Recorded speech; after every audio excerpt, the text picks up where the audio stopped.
नमस्कार साथियों, मैं अखिलेश कुमार आप सभी का मेरे YouTube चैनल लाइफ है स्टडी 24/7 में स्वागत है। और मित्रों, आज हम प्राचीन भारत का इतिहास देखेंगे, उसके सिलेबस के बारे में जानने की कोशिश करेंगे। सिलेबस पे चर्चा करने से पहले मैं आप सभी को ये बताना चाहता हूँ कि पहली बार हम लोग YouTube चैनल पे आ रहे हैं और आप लोगों से रिक्वेस्ट है कि आप लोग इस वीडियो को लाइक करिए, शेयर करिए और मेरे चैनल को सब्सक्राइब करना ना भूलिए। तो मित्रों, आप लोगों का समय गंवाए भी नहीं, मैं सिलेबस के बारे में चर्चा कर रहा हूँ। सिलेबस को चर्चा करने के बाद हम लोग टॉपिक वाइज जो है डिटेल में जाने की कोशिश करेंगे और उसके बाद से हम लोग आने वाले एग्जामों के लिए हम लोग टारगेट बना के तैयारी करने की कोशिश करेंगे। तो हम लोग देखते हैं सिलेबस के बारे में, प्राचीन भारत के इतिहास के बारे में देखेंगे। पहला जो है टॉपिक है प्राचीन भारत के स्रोत। स्रोत में कौन कौन से स्रोत हैं? स्रोत का मतलब होता क्या है कि प्राचीन भारत को हम जानते हैं, उस समय कौन शासक होते थे, क्या किस तरह से शासन व्यवस्था चलती थी, समाज का व्यवस्था कैसे था, अर्थव्यवस्था किस तरह चलती थी, उनसे स्रोत से हमको जानकारी मिलती है कि उस समय जो है व्यवस्थाएं क्या थी। तो अभिलेख हैं, अभिलेख जो है, अभिलेख से जो है हमको प्राचीन भारत के इतिहास के साक्ष्य में जानकारी मिलती है। ठीक है, अभिलेखों में हम लोग देखते हैं जैसे अशोक के अभिलेख हैं, उससे हमको जानकारी मिलती है। सिक्के हैं, सिक्के से हमको जानकारी मिलती है कोई कि उस समय की अर्थव्यवस्था कैसी थी। भवन है, मूर्तियां हैं, चित्रकला है और साहित्यिक स्रोत, इन सब से हमको प्राचीन भारत के इतिहास के बारे में जानकारी मिलती है। आगे हम इन सब चीजों के बारे में डिटेल में चर्चा करेंगे। फिलहाल जो है हम लोग सिलेबस के बारे में चर्चा करते हैं। अगला टॉपिक है हड़प्पा सभ्यता। हड़प्पा सभ्यता जो को सिंधु घाटी सभ्यता भी कहा जाता है, क्योंकि जो है सिंधु नदी के तट पे ये सभ्यता पाई जाती थी, तो इसे सिंधु घाटी सभ्यता भी कहा जाता है।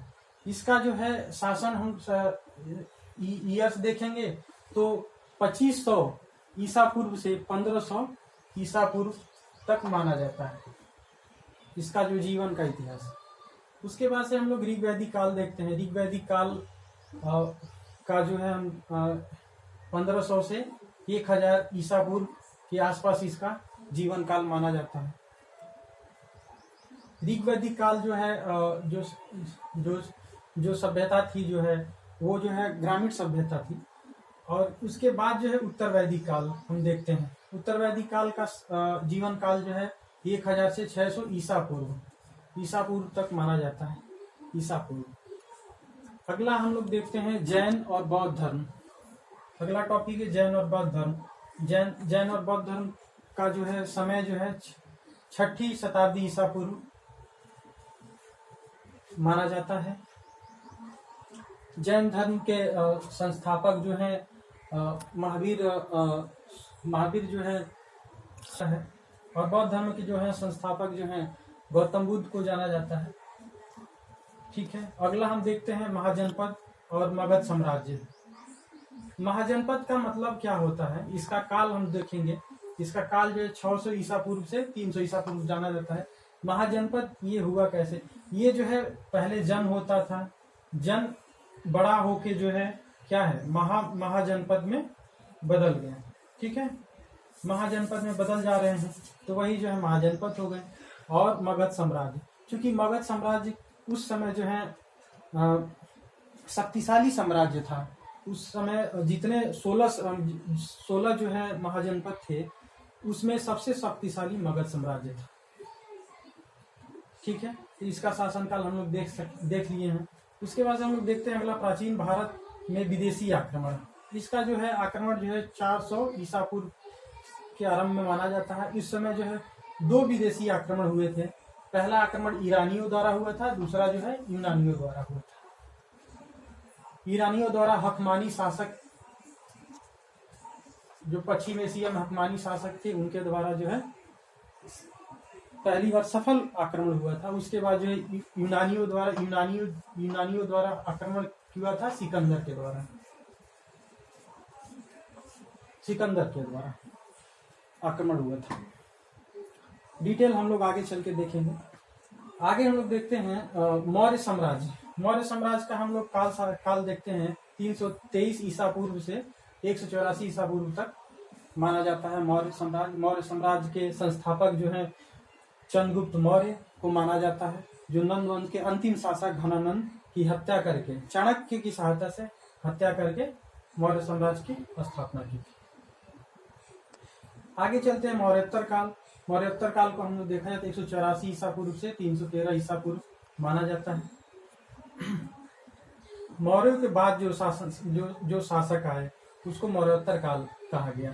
ठीक है, उसके बाद हम देखते हैं मौर्योत्तर के बाद संगम काल आता है।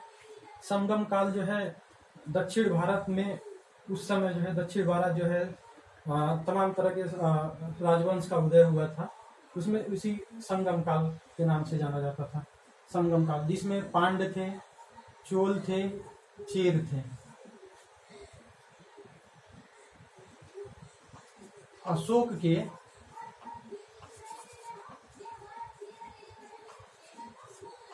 के अभिलेख से इनका जो है उल्लेख मिलता है। अशोक के अभिलेख से इनका उल्लेख जो है मिलता है।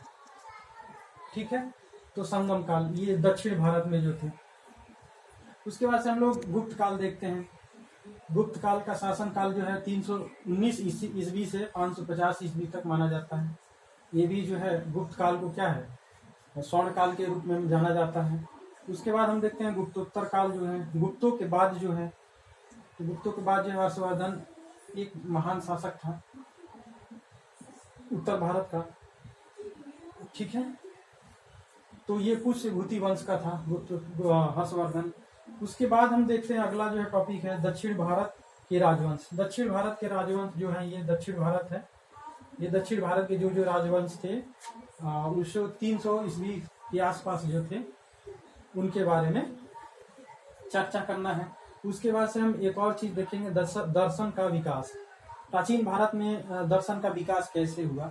तो सांख्य हम लोग जानते हैं, सांख्य, योग, न्याय, वेदांत, मीमांसा, वैशेषिक, ये सब जो है दर्शन है। और इन दर्शनों के निर्माता आगे हम डिटेल में चर्चा करेंगे कौन थे। ठीक है, तो मित्रों ये रहा प्राचीन भारत का सिलेबस, और आज हम लोग बस इतना ही देखेंगे। इसके बाद से आगे आने वाले वीडियो में हम लोग प्राचीन भारत के स्रोत के बारे में हम लोग जानेंगे और पूरा डिटेल में जानेंगे। और इस चैप्टर से जितने भी क्वेश्चन आए हुए हैं पुराने वर्षों में, चाहे सिविल सर्विसेज में हो, चाहे वनडे में हो, तो उन सभी को हम लोग क्वेश्चन सॉल्व करेंगे।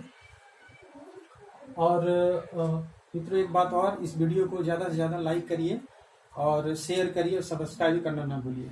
नमस्कार।